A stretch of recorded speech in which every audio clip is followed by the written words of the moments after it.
Assalamualaikum warahmatullahi wabarakatuh. Alhamdulillah wa syukrulillah ala nikmatillah. Asyhadu an la ilaha illallah wahdahu la syarikalah. Wa asyhadu anna Muhammadan abduhu wa rasuluhu la nabiyya wa rasula ba'dah. Allahumma sholli wa sallim wa barik ala nabiyyina wa rasulillah Muhammadin wa ala alihi wa ashabihi wa man tabi'ahum bi ihsanin ila yaumidin. Qala Allah Ta'ala fi Qur'anil Karim, A'udzu billahi minasyaitonir rajim. Wa min ayatihi an khalaqa lakum min anfusikum azwajan litaskunu ilaiha wa ja'alna bainakum mawadatan wa rahmah. Inna fi dzalika laayatil liqaumin yatafakkarun. Shadaqallahul azim. Alhamdulillahirabbil alamin, segala puji bagi Allah atas nikmat yang Allah berikan kepada kita, nikmat yang begitu banyak, penglihatan beserta pendengaran, lisan kita yang dapat berbicara, badan alat gerak kita yang dapat bergerak dengan sehat. Alhamdulillah. Namun dari sekian banyak nikmat yang Allah berikan kepada kita, nikmat yang paling utama dari itu semua adalah nikmat iman dan nikmat Islam. Dan semoga Allah senantiasa memberikan kepada kita semua nikmat keistiqomahan dalam berislam, nikmat keistiqomahan kita dalam beriman kepada Allah Subhanahu wa taala, sehingga kita mati dalam keadaan husnul khatimah. Amin Allahumma amin.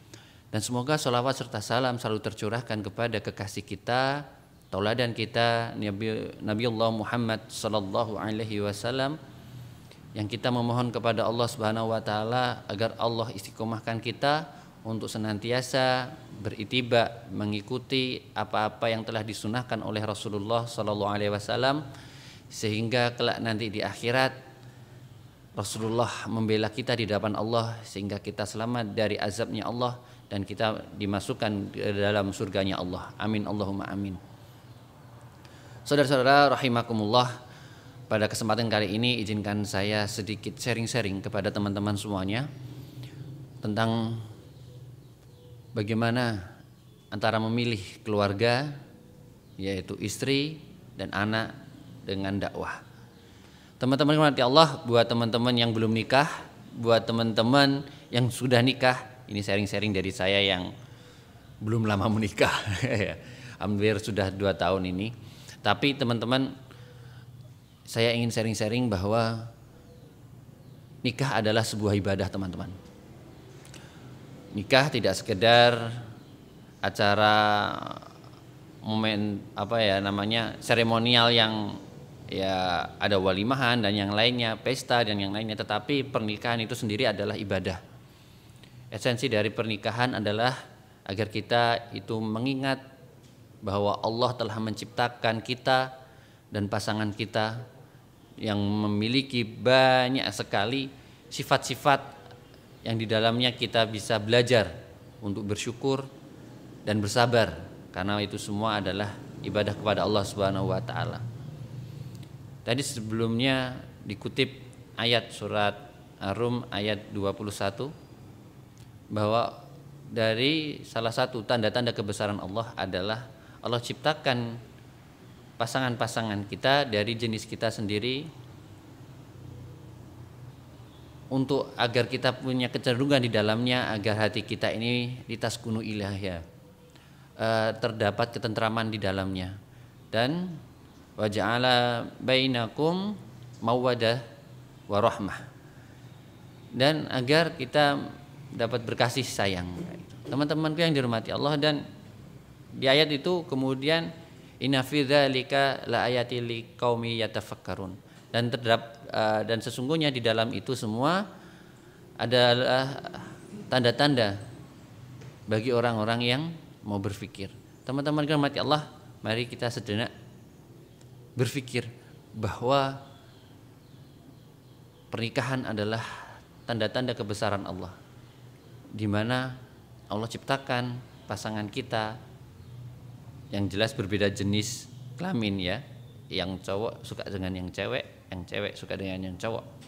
Tapi di situ semuanya ternyata Allah ciptakan manusia itu berbagai macam jenisnya, berbagai macam sifatnya. Dan di situ kita akan berpikir betapa luar biasanya Allah menciptakan manusia satu dengan yang lainnya itu tidak ada yang sama. Pasti menemukan perbedaan, dan disitulah kita diuji untuk bagaimana kita bersyukur, kita diuji bagaimana kita ini bersabar. Nah, teman-teman yang berarti Allah, karena nikah itu adalah ibadah, maka mari kita penuhi hari-hari kita dalam pernikahan itu dengan beribadah kepada Allah. Jadikan sarana pernikahan itu untuk mendekatkan diri kita kepada Allah. Tapi permasalahannya adalah dalam dinamika pernikahan itu pasti banyak intrik-intrik dalamnya. Ada namanya konflik, ada namanya senda gurau, tangis, tawa di dalamnya. Tapi teman-temanku yang dirahmati Allah, bagaimana kita ini memanajemen pernikahan kita agar bisa bersinergi antara beribadah kepada Allah dengan dakwah, berupa dakwah, dan beribadah kepada Allah dengan membangun rumah tangga yang sakinah, mawaddah, warahmah. Teman-teman yang dirahmati Allah, maka kalau harus memilih antara keluarga atau dakwah, maka izinkan saya untuk sedikit memaparkan beberapa riwayat dari Rasulullah SAW. Yang pertama, Rasulullah SAW itu pernah ada riwayat dari Rasulullah SAW bahwa Rasulullah itu melihat tangan seseorang yang dia itu terluka, kapalan, kotor, gara-gara dia itu sibuk bekerja keras untuk menafkahi keluarganya. Maka Rasulullah mengatakan ini adalah tangan penghuni surga. Karena apa? Dia bekerja dengan cara yang halal untuk memenuhi nafkah-nafkah keluarganya dengan cara yang halal. Karena bekerja mencari nafkah yang halal itu merupakan ibadah di hadapan Allah Subhanahu wa taala. Jadi, teman-teman rahmati Allah, dalam pernikahan tugas utama seorang suami yaitu mencari nafkah, menjemput nafkah untuk keluarganya dengan cara yang halal. Karena itu adalah merupakan ibadah kita di hadapan Allah. Teman-teman yang dirahmati Allah, pernah para sahabat itu di dalam majlisnya Rasulullah. Kemudian ada sahabat yang lain itu tidak ikut majlisnya Rasulullah, tetapi pergi untuk bekerja. Maka sahabat yang lain ini sedikit membicarakan sahabat yang lain. Itu kenapa nggak ikut majlisnya Rasulullah? Malah mementingkan dunia daripada ke majlisnya Rasulullah. Maka Rasulullah SAW pun menjelaskan kepada para sahabat bahwa mendatangi majelis Rasulullah itu adalah sunnahnya Rasulullah. Dan bekerja mencari harta yang halal itu juga adalah sunnahku. Maka teman-teman yang mati Allah, bekerja mencari harta yang halal itu juga merupakan ibadah, sunnah dari Rasulullah SAW. Maka buat teman-teman yang sudah menikah, buat Anda seorang laki-laki, maka bekerjalah dengan cara yang halal. Bukan masalah hasilnya, tetapi bagaimana ikhtiar kita menjemput rizki dari Allah Subhanahu wa taala dengan cara yang halal, maka itu menjadi ibadah buat kita. Harta yang kita berikan kepada keluarga kita, makanan yang kita berikan untuk istri kita, anak kita, itu bernilai sedekah di hadapan Allah Subhanahu wa taala. Seorang istri, seorang ibu yang memberikan makan kepada anaknya itu juga menjadi sedekah untuk dirinya. Bahkan pernah diriwayatkan bahwa ada seorang perempuan yang meminta makanan kepada Bunda Aisyah karena kedua anaknya kelaparan. Maka Bunda Aisyah pun hanya memiliki sebutir kurma. Maka sebutir kurma itu diberikan kepada seorang ibu tadi. Dan seorang ibu tadi membagi dua sebutir kurma itu diberikan kepada anaknya. Dan ibu itu tidak memakan sedikit pun dari kurma itu. Maka Rasulullah SAW mengabarkan bahwa apa yang dilakukan perempuan tadi, seorang ibu tadi kepada anaknya, itu menyebabkan dia mendapatkan ridho dari Allah dan diselamatkan dia dari api neraka. Maka teman-teman yang dirahmati Allah, mencari nafkah untuk keluarga itu adalah ibadah. Buat laki-laki, yuk kita semangat untuk mencari nafkah untuk keluarga karena itu ibadah. Dan buat seorang ibu, buatlah makanan, masakan yang enak, yang terbaik untuk anaknya karena itu juga bernilai ibadah untuk dirinya. Teman-teman yang dirahmati Allah. Kemudian di hadis yang lain bahwa diriwayatkan oleh Rasulullah SAW bahwa ada suatu ketika Rasulullah SAW itu kedatangan tamu dari Mekah. Ketika itu Rasulullah berada di Madinah. Maka ketika Rasulullah kedatangan tamu tersebut, tetapi Rasulullah SAW tidak mampu menjamunya karena tidak memiliki apa-apa. Bayangkan seorang Rasul tidak memiliki apa-apa. Maka Rasul pun mengumumkan kepada para sahabatnya, wahai sahabatku, siapakah yang di antara kalian yang mau memuliakan tamuku? Maka ada seorang sahabat yang mengajukan diri, ya Rasulullah, izinkan saya untuk menjamu tamumu ya Rasulullah. Dan ternyata ketika dibawa tamu tersebut ke rumahnya, sahabat tersebut bertanya kepada istrinya, wahai istriku, ada makanan apa yang bisa kita sajikan untuk tamu kita? Sang istri berkata kepada suaminya, suamiku, sungguh kita tidak punya apa-apa kecuali makanan jatahan anak kita. Maka sahabat tadi berkatakan, ya sudah, gunakan itu saja untuk kita jamu kepada tamu kita. Maka sahabat tadi menyuruh istrinya tadi untuk menjaga anaknya dan menghidupkan lampu dapur, lentera di dapur. Dan memerintahkan istrinya agar apa? Ketika anaknya terbangun karena lapar, istrinya diperintahkan untuk menidurkan kembali anaknya. Maka tamu tadi kemudian dipersilahkan untuk makan yang menjadi jatahnya anak tersebut kepada tamu tadi di ruang tamu. Kemudian sahabat tadi bersama istrinya berada di dapur dengan menghidupkan lentera. Seakan-akan agar apa? Agar tamu tadi itu merasa nyaman, merasa bahwa pemilik rumah tadi, sahabat tadi itu juga makan bersamanya meskipun berbeda ruangan. Maka kejadian ini kemudian tamu Rasulullah tadi setelah selesai makan, kemudian menginap, kemudian paginya terbangun, kemudian tamu tadi pamit, kemudian menuju ke masjid, kemudian berkumpul bersama ahlu sufah. Maka keesokan harinya itu Rasulullah SAW itu mendapatkan kabar dari Allah dan ingin bertemu dengan sahabat tadi. Wahai sahabat, apa yang kau lakukan sehingga Allah itu tertawa dan sampai kagum kepadamu? Maka sahabat tadi itu menjawab, ya Rasulullah, tadi malam menceritakan begini dan begini apa yang tadi yang dia lakukan. Maka Masya Allah, ada seseorang yang dia menafkahkan meskipun itu jatah anaknya, kemudian dia nafkahkan untuk orang lain, memuliakan tamu.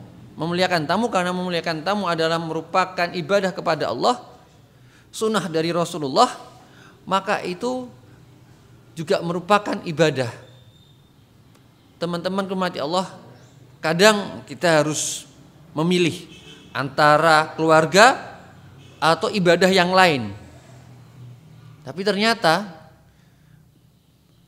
ketika kita memilih untuk beribadah yang lain pun, jika itu bernilai mulia juga di hadapan Allah, meskipun akhirnya kita mengorbankan anak kita sedikit kelaparan untuk di hari itu, ternyata juga dapatkan kemuliaan kayak gitu. Teman-teman rahmati Allah, tetapi jangan sampai zalim kayak gitu. Jangan sampai zalim kepada keluarga.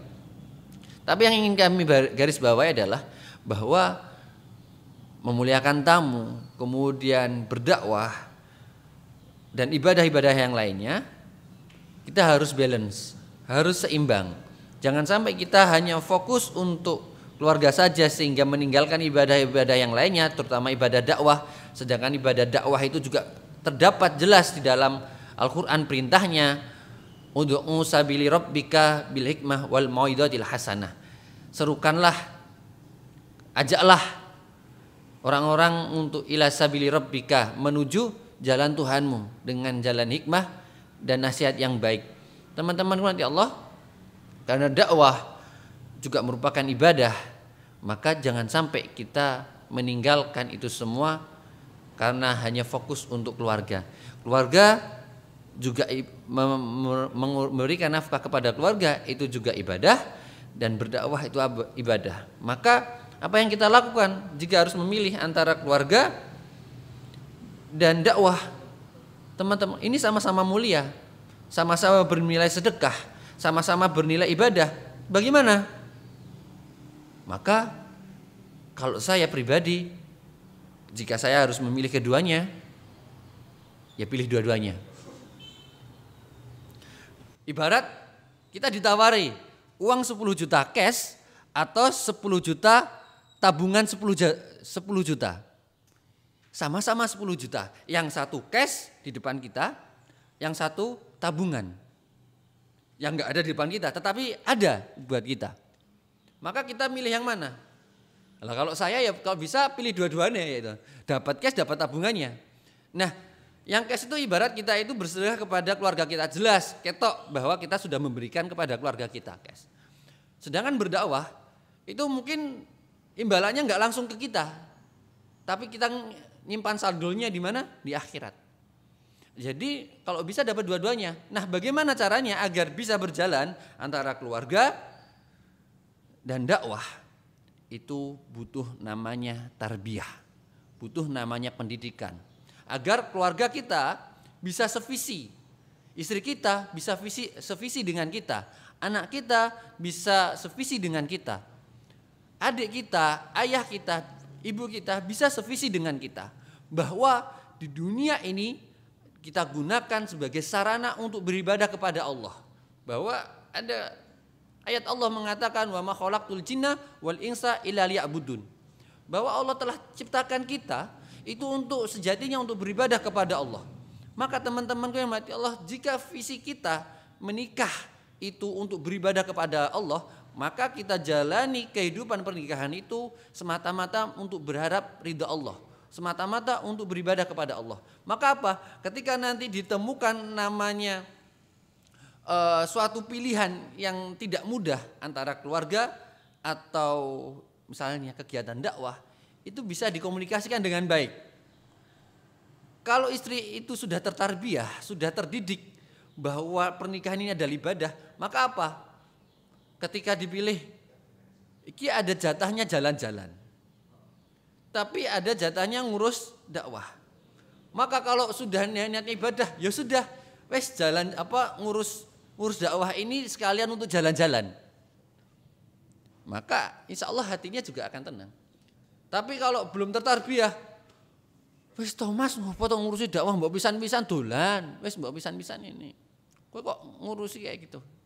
Yang lainnya mbok kowe milih aku atau dakwah. Wah, jangan sampai nanti ada istri kita itu suruh milih kayak gitu. Mas, kowe milih aku apa dakwah? Kayak itu. Wah.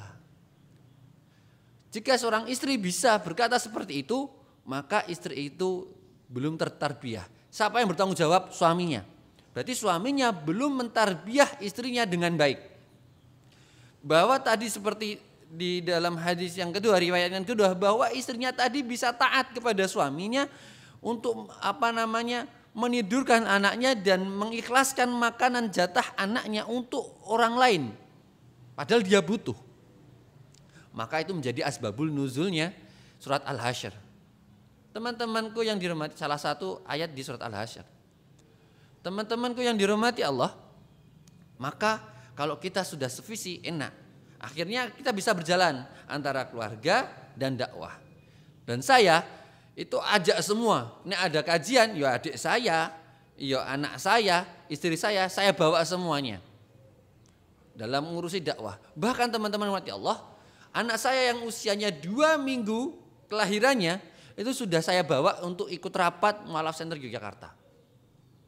Agar apa? Ya agar pembiasaan meskipun masih bayi bisa dibawa secara safety, kemudian diajak untuk kegiatan dakwah. Istri kita, anak kita dari kecil, dari awal sudah terdidik untuk terbiasa untuk mengikuti kegiatan-kegiatan dakwah.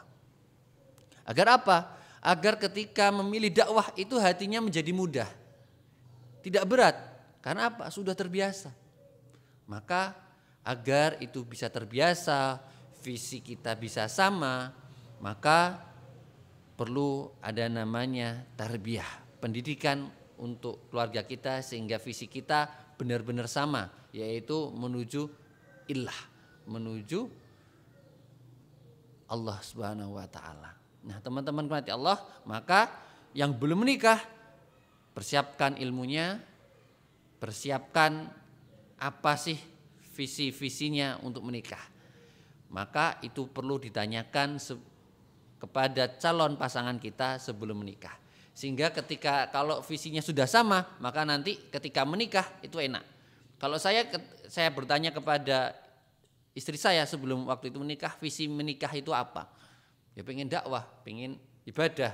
Ya sudah, maka ketika nanti terjadi dilema di dalam keluarga, ya kita kembalikan kepada diskusi kita sebelum menikah. Bukankah kita menikah untuk ibadah? Maka ketika teringat itu, maka ya sudah, bismillah. Di rumah kami hampir setiap hari itu kedatangan orang. Jadi secara privasi itu kurang banget kalau di rumah kami. Karena apa? Setiap malam itu di kegiatan ada ngaji untuk anak-anak, remaja, untuk kegiatan yang lainnya. Sehingga rumah itu tidak hanya untuk saya dan anak istri saya, tetapi digunakan untuk umat. Agar apa? Ketika seperti itu, istri dan keluarga itu terbiasa bahwa bagaimana memberikan sebagian yang kita miliki untuk orang lain, sebagian yang kita miliki untuk berjuang di jalan Allah. Kalau sudah terbiasa, insya Allah ketika kita berkorban jauh lebih besar, kita jauh lebih siap. Maka dari itu teman-teman rahmati Allah, yuk bagi yang belum menikah, mari kita belajar, berbanyak sakofah, ilmu pengetahuan tentang menikah, visi misi menikah, dan yang lainnya manajemen menikah. Sehingga agar keluarga kita mendapatkan sakinah, mawadah, warahmah, yang istiqomah dalam dakwah, sehingga kehidupan kita selamat di dunia dan di akhirat sampai jannah. Itu saja dari saya, mohon maaf bila banyak salah. Wassalamualaikum warahmatullahi wabarakatuh.